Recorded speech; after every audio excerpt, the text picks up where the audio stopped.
Amazon River is known for containing an evil collection of murderous beasts. But there's one family of fish living here that could write a serial killer's handbook. Their methods are so bloodthirsty and varied. I can see from here the way they are just literally drilling their way into that fish. Members of the catfish family have reportedly swallowed people whole. They've eaten them alive from within, and even gruesomely penetrated individuals in the most intimate of places. I'm Jeremy Wade, Fish on! biologist and extreme angler. And I'm on the hunt for these killer catfish to determine if this family are the Amazon's ultimate river monsters. Now imagine that in an orifice.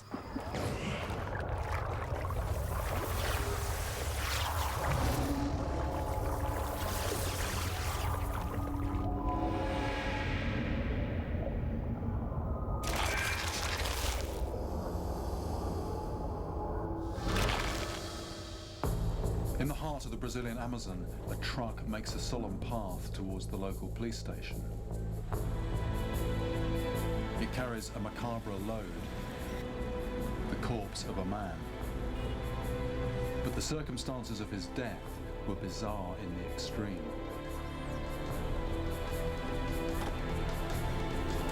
Fearing accusations of murder, the fishermen have taken the corpse to the police station in the exact state in which they found it. Just a pair of legs protruding from the mouth of a vast catfish.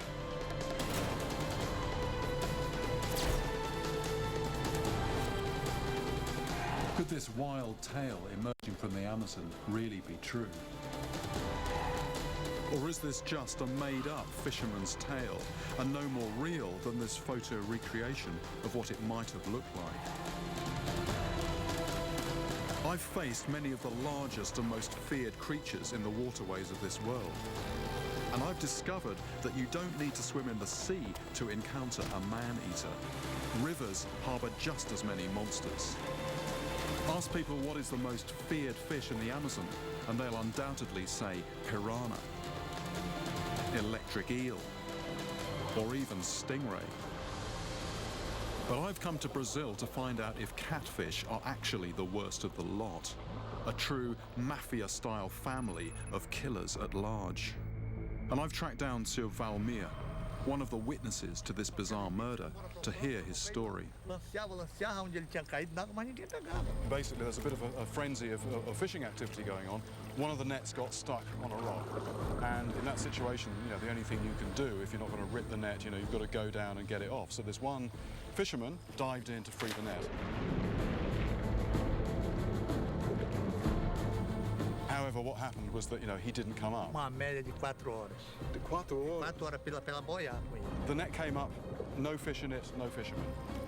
Nothing more was seen until about 4 hours later, when suddenly this huge fish appeared on the surface, and it was thrashing around because the fish was actually itself in trouble, actually choking. The fisherman was actually half inside the mouth of the fish, just the legs of the fisherman sticking out. And what happened then was that the fishermen all went to try and get the fish to net it, and he said, because it was obviously quite tired, it was quite easy, just one net. They got it in and clubbed it to death. They left his body inside the fish and then went to Manaus as fast as possible. Obviously, get it to the police station to make sure that there's no suspicion that it was a case of murder or anything like that. The murderer was identified as a piraíba, the largest species of catfish found here in the Amazon.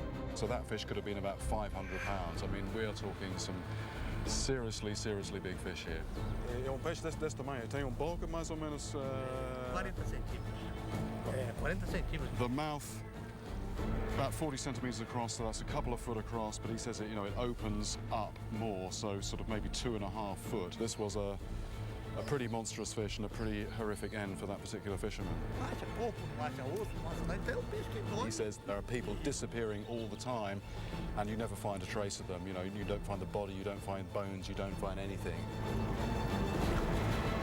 Even having heard this horrific story from an eyewitness, someone who was actually there, seeing this monstrous fish with the fisherman's feet just poking out of the mouth, I still find it really hard to believe that there are fish here capable of doing that. And what I want to do is actually see with my own eyes how big the fish are in these Amazon rivers. I think the first thing I've got to do is go back to where this story all started and actually go myself to the scene of the crime. Valmir talked of seeing a 500-pound Piraiba, which seems extreme, but photos do exist of some pretty large catfish.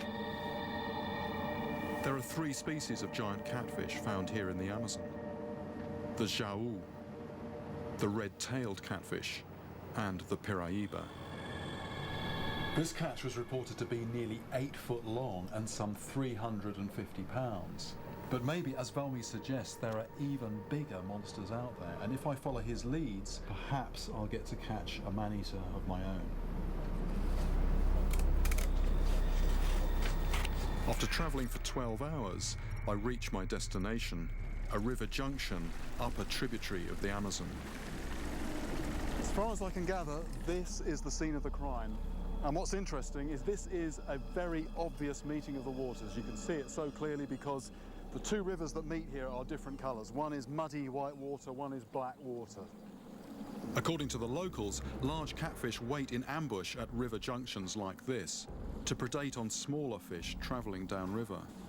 Because I'm after a pretty monstrous fish, I'm using monstrous tackle. I've got a huge forged steel hook on the end attached to a length of wire, and then I've got about 300 yards of very strong line.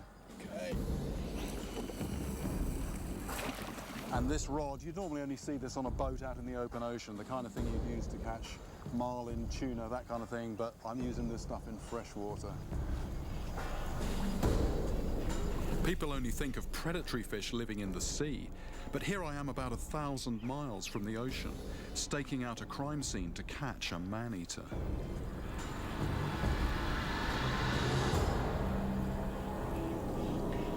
Something down there.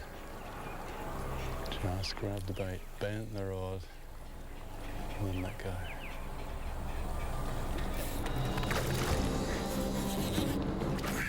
That's a fish on, that's a fish on. It's taking line. Taking line, taking... Feels pretty sizable.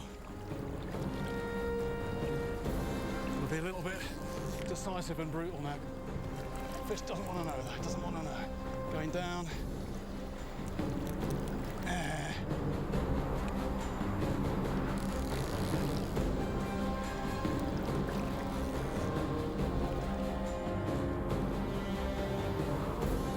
Fish is coming up in the water, there it is. It's a Jau, it's a good size. This fish is not the Piraiba I was hoping for, but the Jau is a catfish, and some fishermen claim it can be just as dangerous as the larger Piraiba. But it's not finished. Doesn't like the side of the boat at all. It has a reputation for being so strong on the end of a line Right. that some people will tell you that it has dragged fishermen down into the depths. This is about 80 pounds, 80, 90 pounds. It's a good sized fish. The hook hold looks good. We might even be able to land it on land. After 20 minutes of hard struggle, I have the better of it. Hey. And my goodness, feeling the strength of this thing. I wouldn't want that round my ankle or, you know, I wouldn't want to be head first down the mouth or something like that either.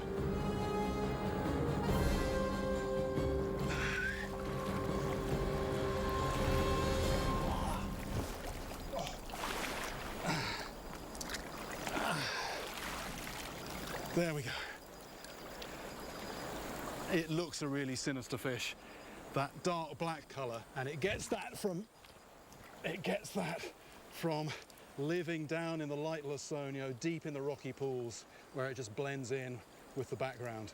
And particularly looking at it from here, just the shape of it, you know, it's a great big mouth, large head, very muscular midriff, and then just tapering off into this very chunky, powerful propulsion unit.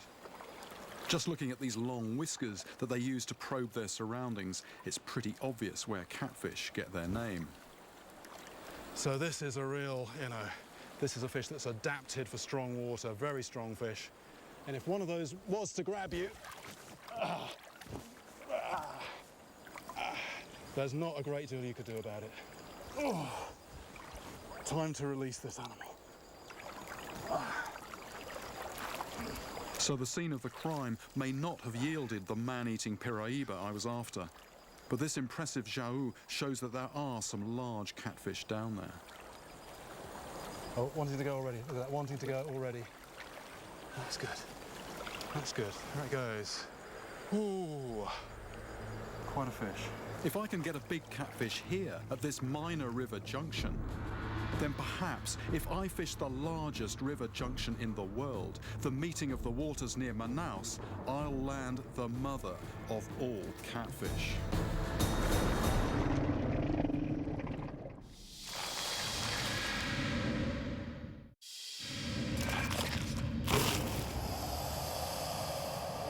I'm on a mission to hook the largest catfish in the Amazon, the Piraiba, as I want to prove that the stories of them swallowing fishermen are more than just fishermen's tales. And after catching a large Jau at a river junction, I think I know just the place to catch a monster.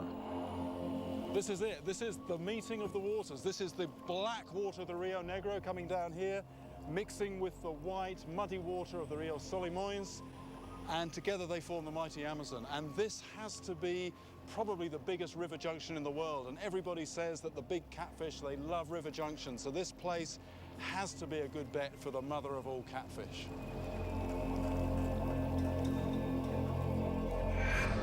The point where these two rivers meet is more than a mile wide, over 200 feet deep in places.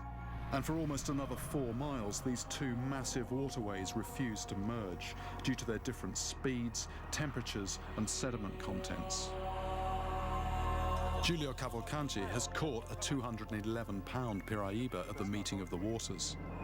But on another occasion, he nearly died here when the line wrapped around his body and started to pull him out of the boat. He had to cut himself free with this very knife. Giulio credits his fishing success to a secret bait formula that he wraps around a hook, seals in a tin can, and leaves to bake in the sun for 3 days. Oh, oh dear. I think most of the fish in this river are going to know that stuff is in there. Look here. Right. That just looks so... Oh. I've never seen anything quite like that. Mas é muito boa. O peixe gosta demais. Right, the fish like it. The fish like it.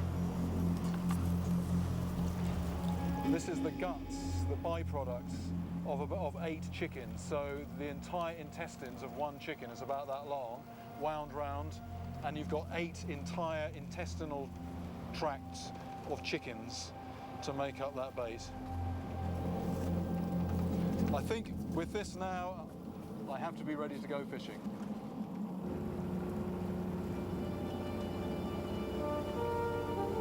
Giulio reckons that once the sun sets and night falls, the catfish come out to feed. That's the bait on a huge hook, lump of lead to keep it down. I'll feed this over the side. I've got 30 foot of iron cable. Feels good. The monsters could be on the move. How's this for float fishing? I've got a barrel on here. I mean, this is a Jaws moment if ever there was one.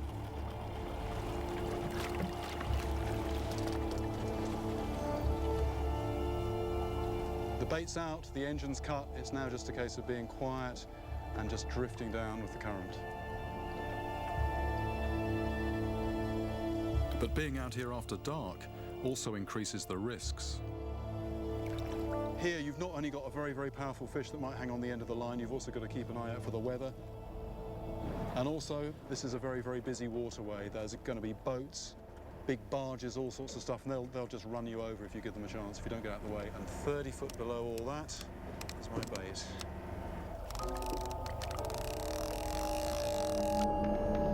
The water underneath me could be 200 feet deep. But the Piraiba, whose name means mother of all the fishes, is totally at home here.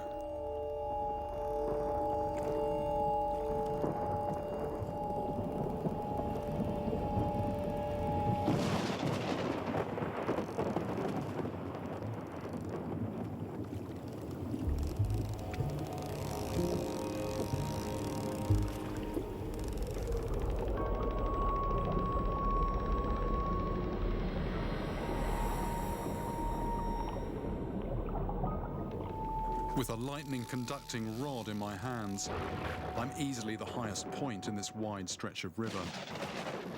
So I decide to call it a day before that storm gets any closer. Well, nothing came for that bait. And I don't know, maybe I can't blame them. Either it's just not my night, or the fact that it is so close to a big city means that the fish have all been fished out. You know, there is a huge fishing fleet operating from Manaus, and this is right on the doorstep.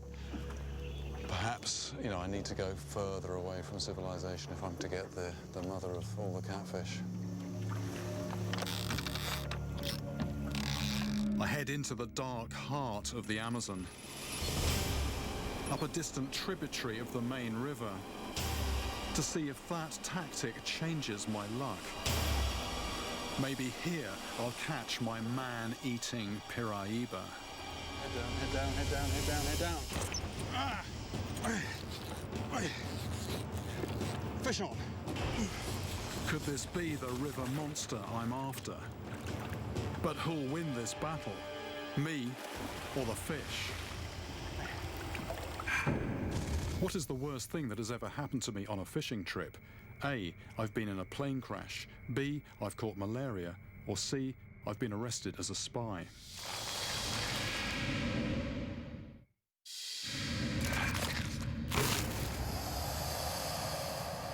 I asked what is the worst thing that has ever happened to me on a fishing trip.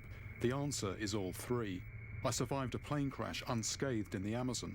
I caught malaria and nearly died in the Congo. And I was arrested and interrogated as a suspected spy on the Thai-Laos border. I'm here in the Amazon, investigating a family of killer catfish. It's taking line. It's a strong fish, this. And I think I've hooked a Piraiba. Come round, gotta come round, gotta come round, gotta come round. The largest catfish species found here. It's a good-sized fish. Haven't seen it yet.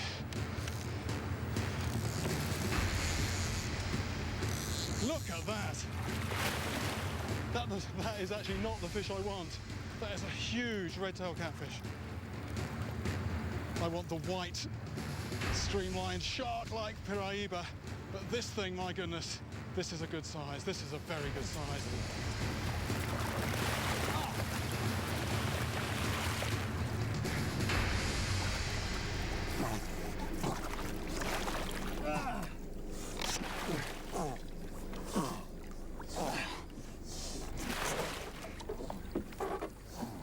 Now that this fish is in the boat, it is pumping air, not water, over its gills, creating these strange sounds.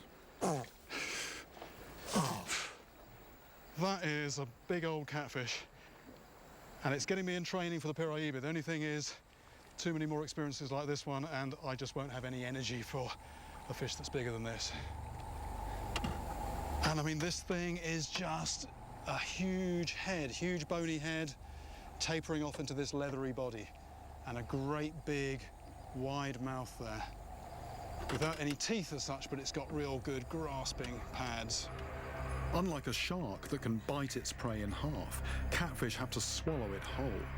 So if they are overly ambitious, they will choke. But this fish has a different problem.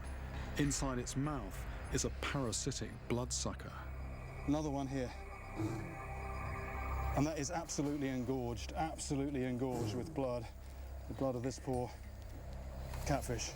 This tiny parasite, the candiru, and this vast predator are both from the mafia-like family of catfish. This is pretty disgusting. I don't know if I can get hold of it because they're very slippery. Need more fingernails. Okay, look, there we go. So there we go, before and after. This one's fed. This one's still lean and hungry. And as I'll find out, it's these small guys you have to watch out for, as this parasite is one of the cruelest catfish I'll meet. There we go. Okay.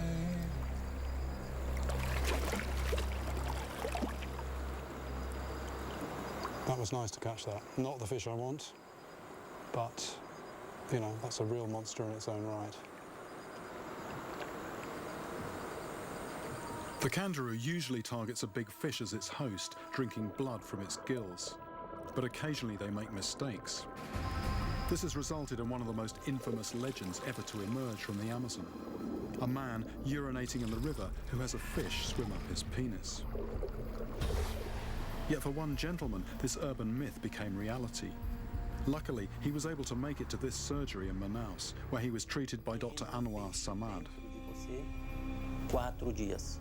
Então, He'd actually had this fish inside him for 4 days, and the reason there was such a delay was because he actually lived a long way, in the interior, away from the city. bem dilatado, porque peixe dentro não conseguia urinar. He had a very, very swollen bladder. He was bleeding, general fever, swollen testicles, and generally in a very bad way. E o peixe caminhou lá dentro, como se tivesse caminhado com as barbatanas, caminhou lá dentro. The fish wasn't visible. It's got these little sort of spines on the gill flaps, so it was almost like working its way in like that. It would have swum as far as the sphincter, at which point the fish was apparently trying to sort of, gnaw its way out, was actually, instead of just swimming up the urethra, was actually starting to gnaw. So this guy obviously was in a lot of pain. Quando nós passamos o endoscópio, esse aparelho entra direto no pênis, passamos o endoscópio, percebemos 12 centímetros. 12 centimeters. What was done first of all was that the endoscope was put in the end of his penis into the urethra. The endoscope was equipped with a camera, and this is the actual footage from that operation. They were expecting to find a little fish. What they found instead was something that went, almost from the entrance of the urethra all the way back to the sphincter. They're talking about something 5 or 6 inches. So, not exactly a little fish, quite a substantial animal. Kangaroo locate their hosts by following the trail of dilute urea that fish excrete from their gills. This could explain this kangaroo's mistake. I go in search of its unfortunate victim to reintroduce him to the actual fish that swam up his urine stream.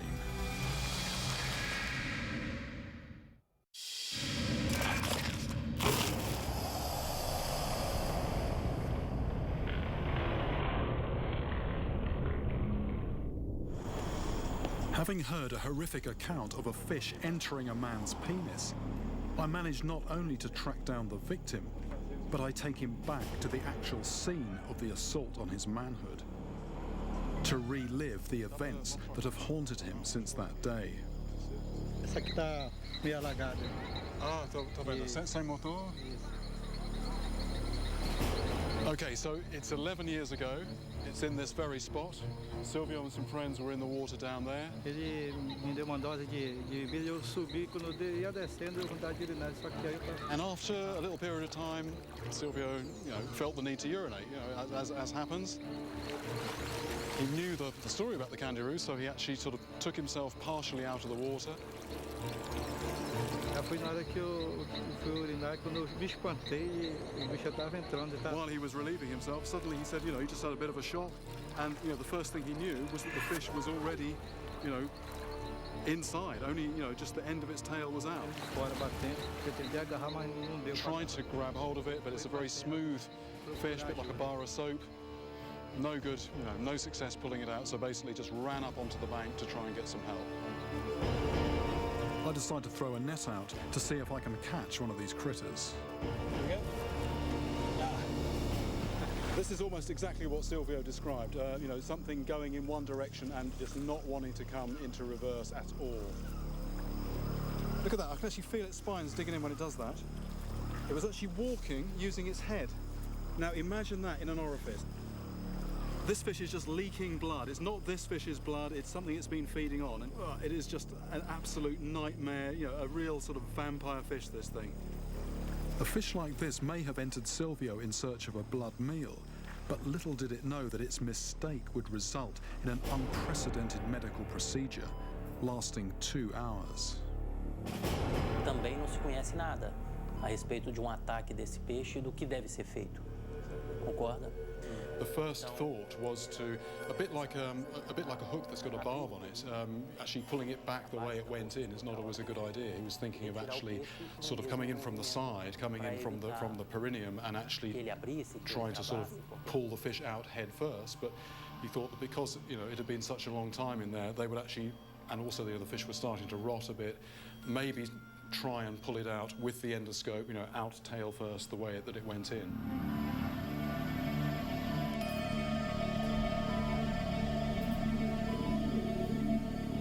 The tail of the fish was about here, about an inch in, and so the head of it would have been somewhere like here.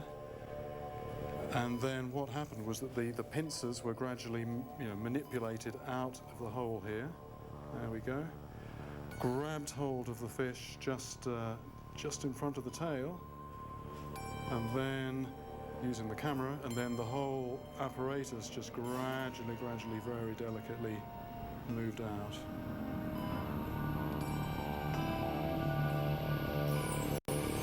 E aquela força é o suficiente para o peixe vir, sem cortar, sem partir, sem danificar. Apparently it was necessary to pull with a certain amount of force, but feeling that it's not doing any damage. Unfortunately, it did come out eventually. The fish was sent to the National Institute of Amazonian Research to be formally identified, thus confirming, after centuries of speculation, that a fish has entered a human in the most intimate of places. This is a somewhat momentous and possibly delicate occasion. I'm bringing Silvio back to meet his fish. This one. Silvio, esse aqui. But this is actually the first time since he had the surgery that Silvio has seen this fish, this very fish.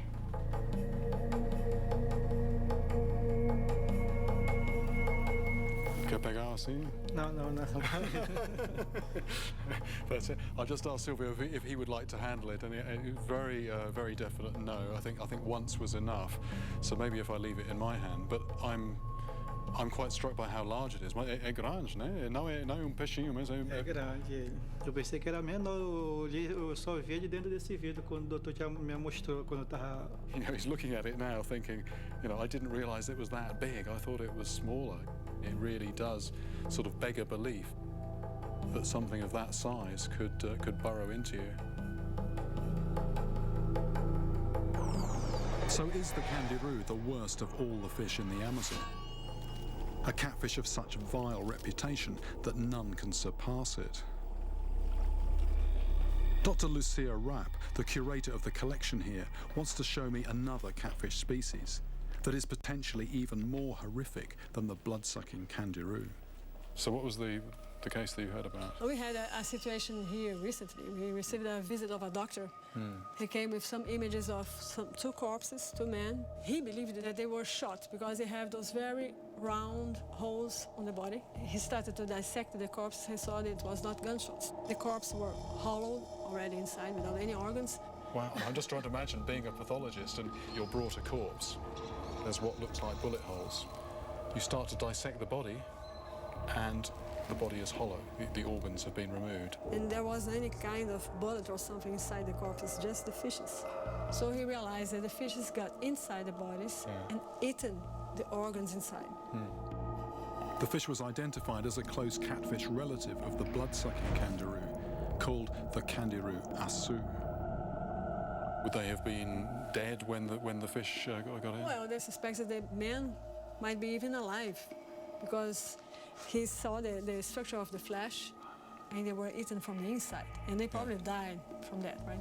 Not going to be alive for very long with all that going on inside. Yeah, that's for sure. Well, if you are alive, if you feel the fish, you can just remove it. Yes. But if you are, for example, drunk or ill or something, you may not have enough strength to resist to them. Imagine a whole bunch of these fishes attacking you at once. Not a very pleasant thought if you're going for a little swim in the Amazon.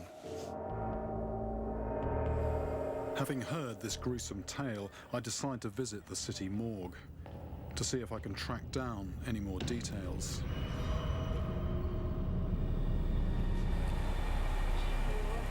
I think it's all very well having a certain scientific curiosity about some of these bizarre and gruesome deaths, but actually seeing the people waiting outside here who have come basically to identify bodies, you know, it becomes much more personal. And you know, I'm not, to be honest, totally prepared for what I'm going to sort of hear or even see in there.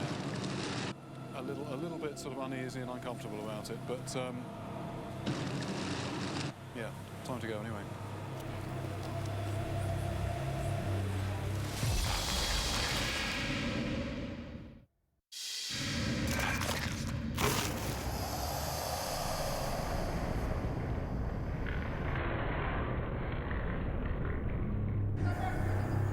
I've come to the Manaus morgue to investigate an incident where a human was eaten from within by a catfish. Dr. Elizabeth Becerra has dealt with several cases like this. She was the first pathologist to recognize this bizarre behavior and present it to the outside world. E são destruídos, literalmente esqueletizados pela essa fauna. Apparently Mondays are the worst days for, you know, bodies coming in this state. People go out picnics, having a drink on the weekend, they fall in the water, they disappear, and then Mondays the bodies come to the surface. E os pequenos e os maiores, não é? Isso dentro dos tecidos que ainda restavam e dentro das cavidades. So, I mean, it sounds like, you know, we're not just talking about one or two animals. The most that Dr. Elizabeth has actually taken from a corpse or found inside is more than 100 of these fish. Principalmente, o Candiru vai comendo A principal lesão, além dele ter o tropismo pelos orifícios. So these fish are sort of purpose-built for the task, it appears. Cylindrical body, very smooth and slimy, and then they have this mouth that when it opens, it produces a circular bite. These are actual photographs from the morgue that show the gunshot wound-like holes. And in some cases, the fish still inside the human corpse. The body is literally eaten from the inside, just the bones and some skin remain, so it's you know, really quite a horrifying thing to visualize. Unlike the harmless catfish of the US, Amazon catfish are proving to be a diverse group of gruesome killers. And having heard this grisly story, I'm strangely drawn to this macabre fish. I'm keen to see a live one in action. But I don't think I'll be using a human corpse as bait. The thought of maybe more than 100 of these boring into a human body, I mean, they really are flesh-eating monsters.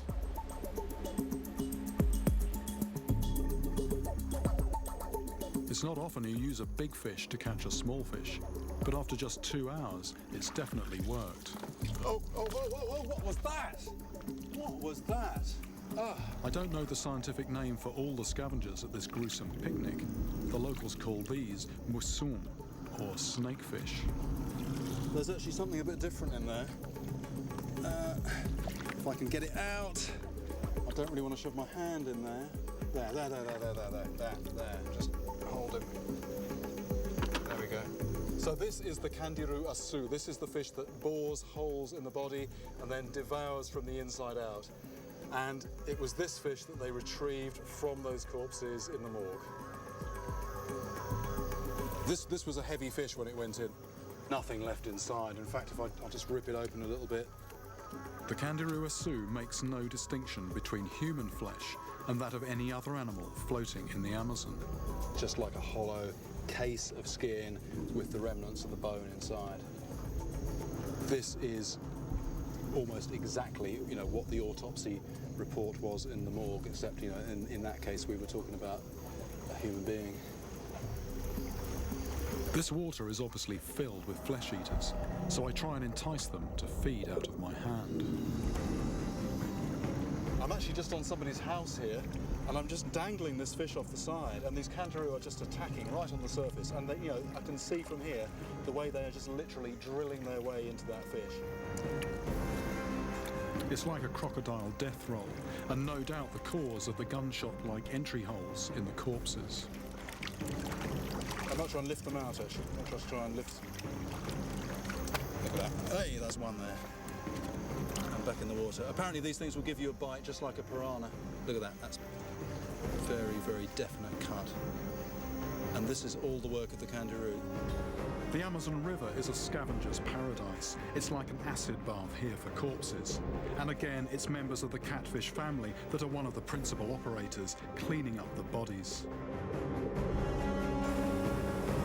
But as I continue my quest, I witness an astounding act of cannibalism. Good grief! And finally track down my river monster. That's a Piraiba. It's a Piraiba.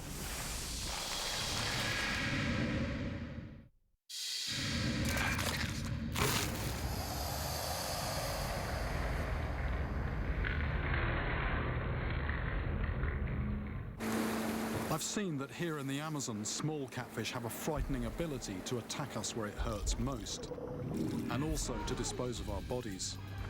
But what about the large catfish? I started this quest with a tale of a man-eater. Can they really swallow something as big as themselves? I need to resume my hunt for the biggest catfish in the Amazon, the Piraiba. But no sooner have I cast into the water when my fishing guide Flavio spots a truly graphic example of over-ambitious Amazon predation. Oh, loco! Something that immediately reminds me of the man half swallowed by a fish. We've just seen this Payara floating down the river, quite a big one, still alive. We thought it was dead to start with. On investigation, it's got another one down its throat, and Flavio's just grabbing hold of the tail of it and pulling it out. Here we go. Look at that. Here's the tail of another fish. So this fish almost choked to death on something just, too big to swallow, really. If we can get the other fish out, it might survive, but as it is... Good grief! Size of that. Look at that! Just look at... Good grief! Look at the size of the fish that other fish swallowed. So that's the meal, the one that's looking slightly worse for wear. And this is the greedy one that swallowed it, which might now recover.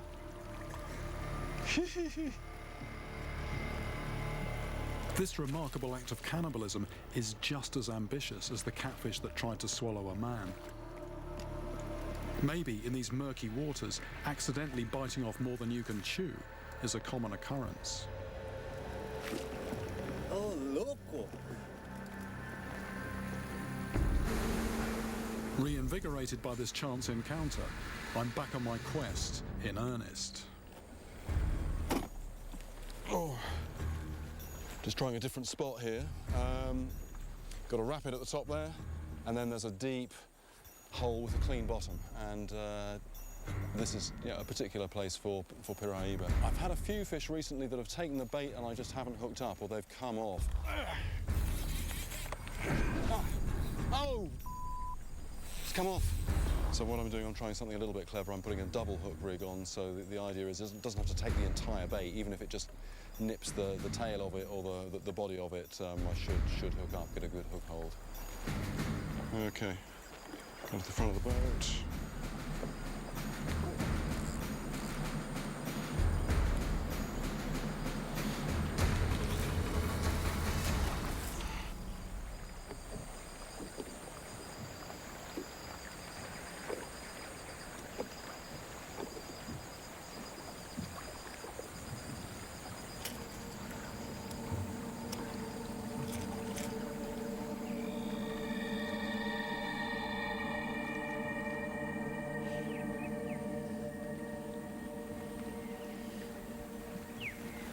Listen.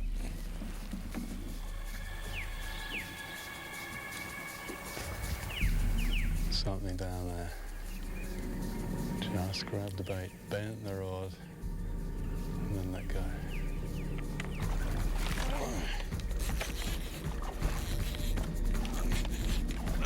That is a fish on. I think it's coming towards me.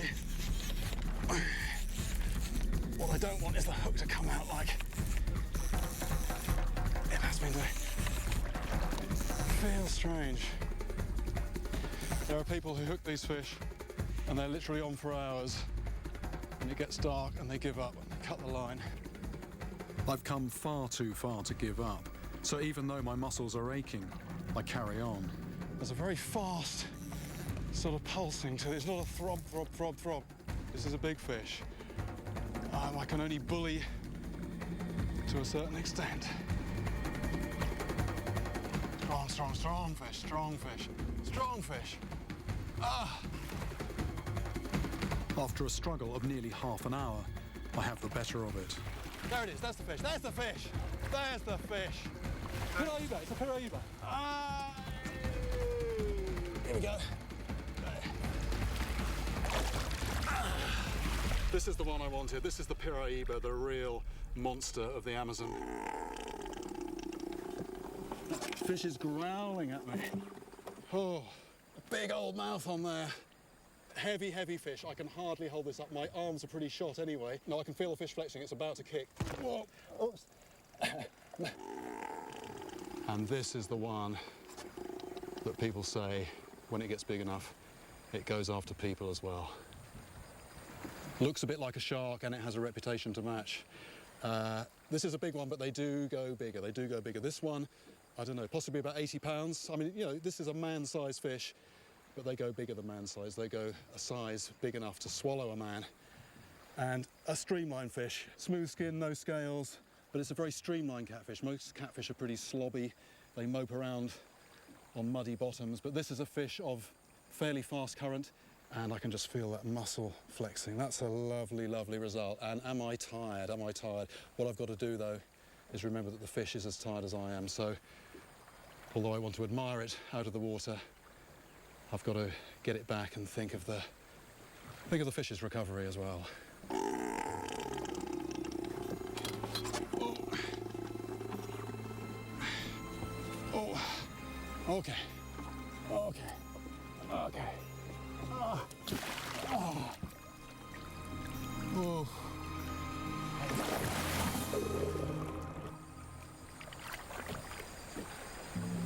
And he's gone. What a river monster. In my investigation, I've seen how, in these murky waters, catfish sometimes make mistakes. I've seen how catfish make no distinction between human and other flesh. And I've seen firsthand how in the Amazon, fish will bite off more than they can chew.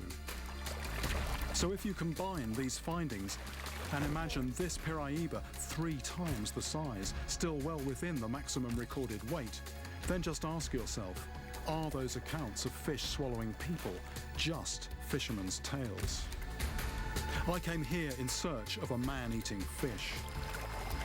But instead, I found a mafia-like family of killers that are surely the Amazon's most frightening river monsters. Want more of the world's wildest, strangest and most terrifying freshwater horrors? Visit our website at animalplanet.com/rivermonsters.